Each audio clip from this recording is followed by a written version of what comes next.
Folks, you are in for a true treat with this video. When it comes to producing food in a way that benefits our bodies, our soils, our animals, our jobs, and our freedoms, no one, and I mean no one, is more of an expert than America's farmer, Joel Salatin. Joel describes himself as a Christian, libertarian, environmentalist, capitalist, lunatic farmer. He co-owns with his family Polyface Farms in Swope, Virginia. Featured in the New York Times bestseller Omnivore's Dilemma and award-winning documentary Food Inc., the farm services more than 5,000 families, 50 restaurants, 10 retail outlets, and a farmer's market with salad bar beef, pigerator pork, pastured poultry, and forestry products. When he is not on the road speaking, Joel's at home on the farm, keeping the calluses on his hands and the dirt under his fingernails, mentoring young people, inspiring visitors, and promoting local regenerative food and farming systems. The video you're about to see is from Peak Prosperity's most recent annual conference. It is essential viewing that will both outrage and inspire you. And I'm sharing it with you now because Joel and his team are putting together an educational weekend at Polyface Farm for the Peak Prosperity Tribe in late June. It's going to be amazing, folks. If you'd like to come join us there, we give you the details on how to do that at the end of this video. But first, here's Joel. Thank you. It's an honor and a delight to be with you, Adam. Yes. Well, thanks, Joel. Well, look, let's jump right in here. And very quick for folks, Joel is out in rural Virginia. We've done the best we can with the broadband connection here. There might be a little bit of jerks here and there. Just bear with us because the quality of the insights you're going to get from Joel way outweigh any sort of glitches we might have on the broadband side of things. But Joel, getting back to food resilience, I've known you for years. I know that this topic is near and dear to your heart. For folks that haven't been exposed to your thinking before, what are the biggest challenges to our current level of food resilience? What are the biggest things that we need to be doing differently? It's always easy. It's always easy to assume, well, if those people would do what's right, everything would be okay. It's always easy to try to, put that shoe on somebody else's foot. And people won't like to hear it, but the biggest challenge to our food resilience is simply the market, the consumers, all of us, to actually patronize non-fragile food. So I think there is a resilient food system and there is a fragile food system, and we can certainly dig down on what a resilient food system versus a fragile food system looks like. Or the difference between the two, but the arbiter of which side will be in the ascendancy. It's like the old guy that said the child asked him, Grandpa, these two puppies, which dog will do better? And Grandpa says, well, the dog that you feed. And so I think the arbiter of the fragile versus resilient system is ultimately the marketplace. The marketplace determines which of those dogs actually gets the ascendancy. And so, you very possibly want to talk about the differences between a fragile and a resilient food system. But let's make no mistake about you and I and everybody else that buys food. We are the ultimate arbiters of whether we move down a resilient path or a fragile path. All right, and I do want to talk about what we as individuals can do to support those better models and feed the better solutions that are out there. But before we do, let's get everybody on the same page. When you talk about a fragile food system, can you just sort of pinpoint where you think the biggest points of vulnerability are in today's food systems here in the States? Sure. Yeah. The biggest points of vulnerability are, number one, is centralization. You can call it centralization, amalgamation, empire building, whatever you want to call it, but a concentration. When you concentrate food production and processing in large spots, you concentrate the ability to have pathogens. You concentrate the labor pool, and that as opposed to spreading the labor pool out. Uh, um, and you simply create waste streams that overrun their ecological, the ecological nest. It's one thing to have, 5 chickens in a backyard, for example. We'll go to the extremes. 5 chickens in a backyard, that's one thing. It's quite another to have 500,000 in, concentrated in a couple of acres. One nests benignly and in a balanced way. The other is a toxic, a toxic stream. So concentration is certainly I think number one. Number two probably is segregation. So a long time ago, the food system was primarily integrated. You had a couple chickens to eat your kitchen scraps, and you grew herbs, near kitchens. People, canned, and what made sauerkraut, and even had your home was also where you kept food. You had a larder. We don't even use the word larder anymore, but you had a larder where you kept your food, and so you actually integrated food into your house, into your your curtilage, your yard, your garden, and into the greater community. The milk came from the dairy down the road, and the milk was left at your house. It was a heavily integrated system. Today, we have a fundamentally segregated system. So this is part of the concentration. So as we have concentrated industrial scale production in tiny spaces, we have inherently reduced the level of connection and integration in all other spaces. So no longer are the chickens. The chickens are no longer next to the kitchen. The chickens are out in a concentrated animal feeding operation somewhere, and so the kitchen scraps go to landfill, and the chickens get feed that's grown in a monoculture that's also separate from where the chickens are, that's fertilized with petroleum-based chemical fertilizer from the Middle East, that's also separated. So we have instead of having this tight relationship, what you have is separation among the various things.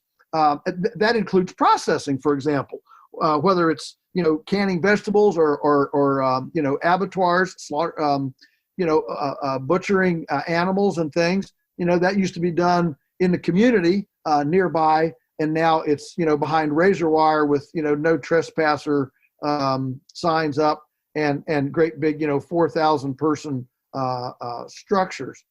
And so you have concentration, you have segregation, and then probably the next one would be regulation. So regulation, what's happened as the food system industrialized and became segregated, the level of understanding about food decreased in the populace. And I mean, just a good story from us. I can remember 40 years ago, you couldn't go to the grocery store and buy, for example, a boneless, skinless chicken breast. You could only buy a chicken. And if you want a boneless, skinless breast, you took it home and you took a knife and you whacked it out and you put the rest of the chicken in dumplings or casserole or something, made stock and soup. So it was ubiquitous within the culture, for example, to know how to bone out a chicken, to cut up a chicken. Today, half of our customers don't even know that a chicken has bones. They think we go out to this, like boneless, skinless breast tree, and pick boneless, skinless breasts off the tree like apples and peaches. And so as people moved away from visceral culinary interaction, the level of ignorance increased. Well, what happens when ignorance increases, we become paranoid. We always fear what we don't know, and so as we began, so food, instead of being something that was assumed faithfully good and helpful, became something to be feared, and so we moved into this fear mode, which then asked for government oversight, because we can't trust these big centralized, segregated, opaque outfits. And so we began down a path of regulatory oversight from the government that is always prejudicial against small scale operations. And so this becomes like a cancer that feeds on itself and grows on itself. You have centralization, and then you have segregation, and then you have, because of all that, you have regulation, because people are fearful and they want, the government's security, stamp of approval, because they don't understand food. They don't know where their chicken farmer, they don't know where their chicken came from. They don't know where their carrots came from. So we better have a government agent tell us that it's okay to eat this carrot or eat this chicken or eat this pound of ground beef. And that regulation has simply, it's been a feedback loop to put a lot of small outfits out of business and add to the concentration, add to the segregation. So it's a vicious cycle that all three of those elements feed on themselves. And we can see, for example, in this whole COVID pandemic thing, we can see, when you look at the eating establishments that thrived,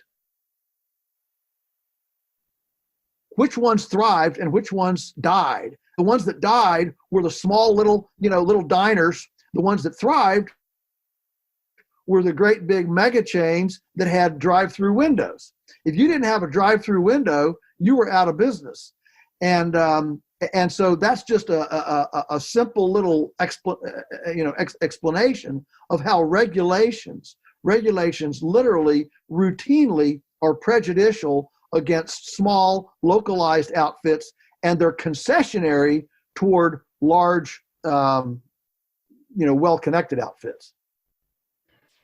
All right, extremely well said, Joel. And I want to maybe toss one more in there, at least to ask you to react to, which is nutrition, which is sort of, as you went down this path of centralization to segregation to regulation, my assumption is that the actual nutritional value from the food, as each one of those three elements dials up, the nutritional value goes down, right? Because each of those things sort of rewards monoculture, the cheapest inputs that you can put in there, the least humane ways you can treat the animals because it yields the highest profit. I see you nodding here. So is that all true? Yes, it certainly is true. And so what happened, we can't blame the government for this, but what happened as we withdrew from domestic culinary arts and asked for TV dinners and all this, what happened was convenience. Maybe I should add convenience here on the fourth. Maybe a fourth leg of that stool would be our fixation on convenience and cheapness. And as we fixated on convenience and cheapness, we abdicated our role as participants in our own body's fuel, as participants in our own food system, and we gave that over to processors, to red dye 29, to all the manipulations in the processed food industry. And as a result of all of those things, our food quality, the nutritive capacity of our food has greatly decreased. And so, and yes, I mean, the first one was concentration. Well, concentration works if you're going to the philosophy under concentration is that food is fundamentally a mechanical thing, not a biological thing. And so in order to develop the industrial concentration capacity that we did, it required a worldview, a paradigm that viewed food as fundamentally mechanical rather than biological. And as soon as you view food as fundamentally mechanical, then it simply becomes parts and widgets that we can break apart, manipulate, and we can get red with a laboratory chemical composition of red, not actual whatever beets. and so we've created now this food system of artificials instead of real. There's more and more artificial, and goodness, Sir Albert Howard, who brought scientific composting to the world in the 1940s after spending his career in India, when he wrote an agricultural testament, which is still kind of considered the foundation of the whole current regenerative agriculture movement. In that book in 1943, he said, when you use artificial fertilizers, that's what he called chemical fertilizers instead of compost, artificial fertilizers, you grow artificial plants, which grow artificial animals, which make artificial people who can only be kept alive with artificials. And he wrote that in 1943. Oh, God. So we've known this for a long time. We just haven't acted wisely on it. All right. Well, look, I want to get into the solution space real quick as we make the transition there. I do just want to note, and I'll look to anything you want to add to this, Joel, but COVID definitely did unveil or shone a bright light on some of the weaker points of our current fragile system. Yes, we had some food shortages because of excess demand, but we had supply chains breaking down, sort of everywhere. And in the meatpacking industry, one you mentioned, segregation, where people are kind of packed in together in these packing plants. COVID sort of decimated the plants. They had to shut a bunch of them down, and we had this reality where we had to cull tens and tens of thousands of pigs because the processing plants have to take them at a certain size. And if the pigs don't get processed and they get bigger, you actually can't process them, and you end up having to just cull them. And it's a ton of wasted meat. It's horribly inhumane, horribly wasteful. Just one small example. But when we sort of talk about why care, well, you care for all the health reasons that Joel mentioned, but you also care because there may be a time where we go through additional breakages in the supply chain. You might not be able to get access to the food that you want.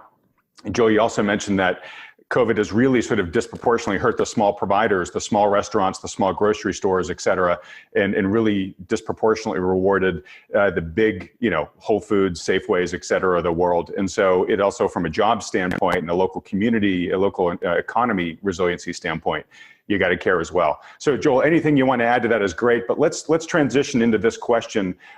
What better models out there should we be adopting to have a more resilient and less fragile food system?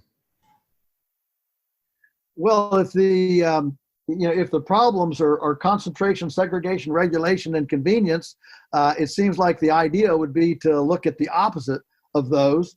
And so the opposite of concentration, of course, is dissemination. Disseminating things widely out on the landscape. So, for example, let's take the COVID thing. It's an excellent example. If instead of having 150 very, very large 4,000 person processing plants in the U.S., if instead we had 10,000 20 to 50 employee processing plants scattered all over the landscape, what are the chances that those would have had the same kind of breakdowns as the large plants? We actually co-own a small plant with 20 employees. I'm in touch with a lot of people around the country that had those. To my knowledge, nobody, not a single small plant, and I mean a small plant would be, let's say, anybody under 100 employees. No small plant, to my knowledge, had work stoppages or breakdowns or COVID outbreaks in their plants, not a single one. It was all concentrated in these very, very large places. So we need a decentralized processing capacity and production. Again, spread out across the landscape rather than concentrated. And we need integrated systems rather than segregated. So imagine integrating. Let's just take an example.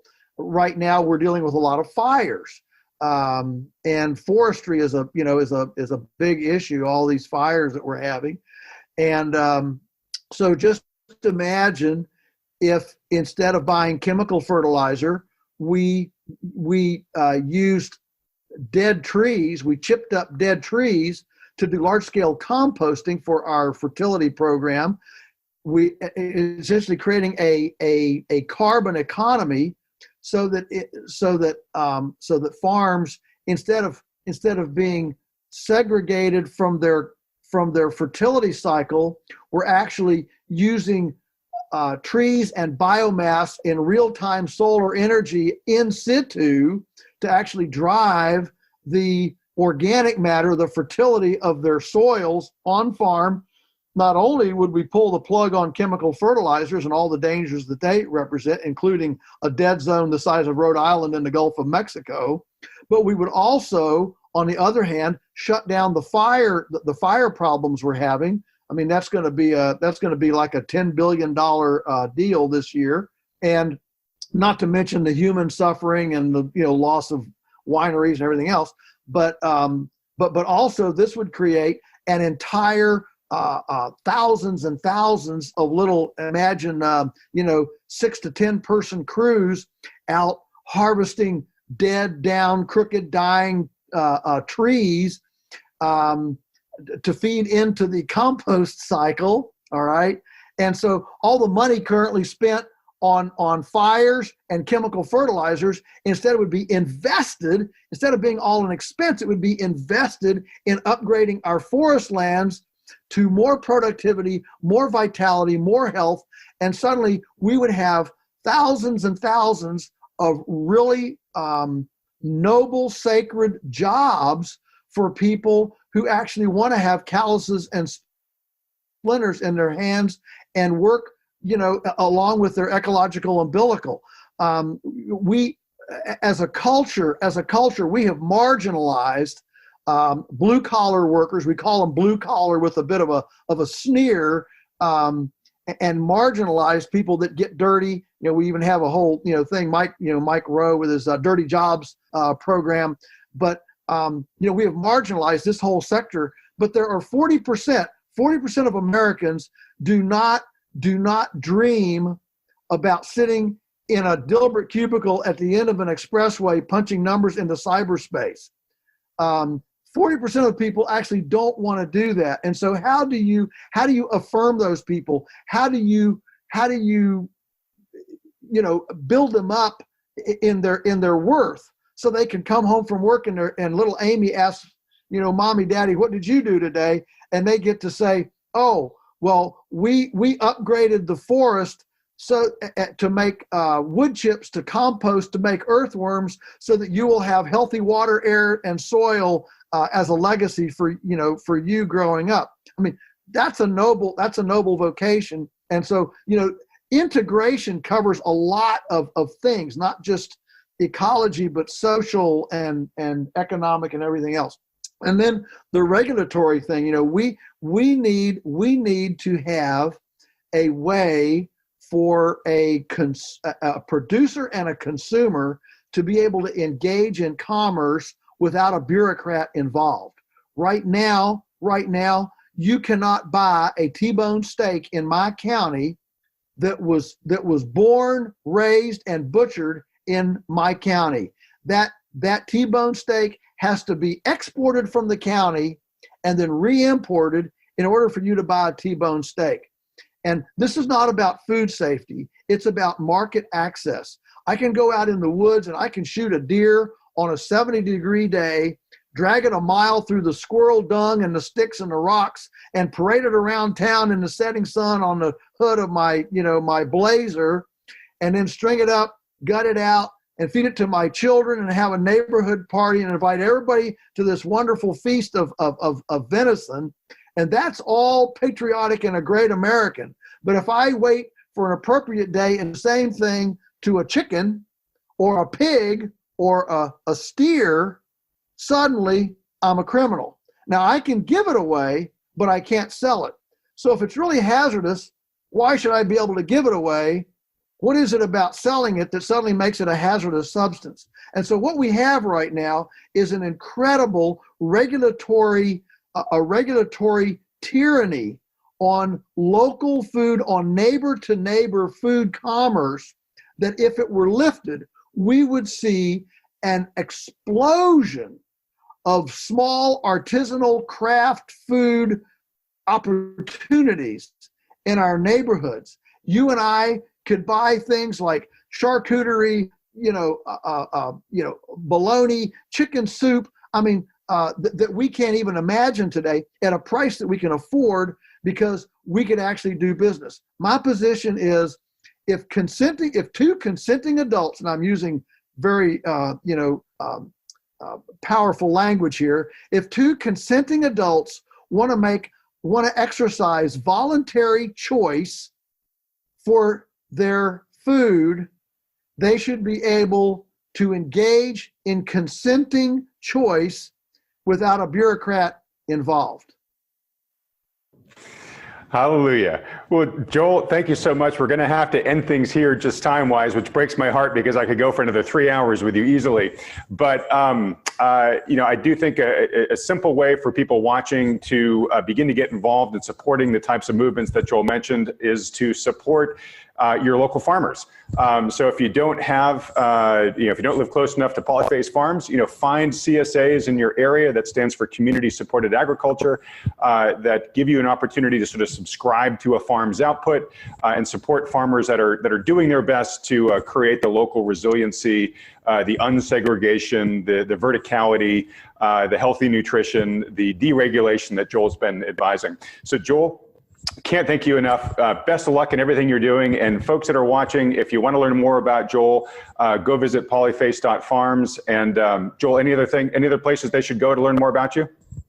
No, the website is full, and shameless plug. We do ship nationwide. If this doorstep delivery is a real deal now, and so sometimes it's just actually cost competitive and time competitive to just deal with somebody So we're glad to ship nationwide to at least get you started until you do find your local source. Excellent. All right, folks. Well, Joel, thanks so much, and look forward to talking to you again as soon as we can. Thank you, Adam. My delight. As I mentioned at the beginning of this video, Joel and his team are putting together a 2-day educational and social gathering for the Peak Prosperity Tribe at Polyface Farm in Swope, Virginia on June 25th and 26th. They'll be teaching us the fundamentals of sustainable farming and food production, as well as giving many of us our first real chance to socialize in person with other like-minded people in over a year. If you're interested in learning more about the event, perhaps even going yourself, go to peakprosperity.com/polyface. We hope you can come join us.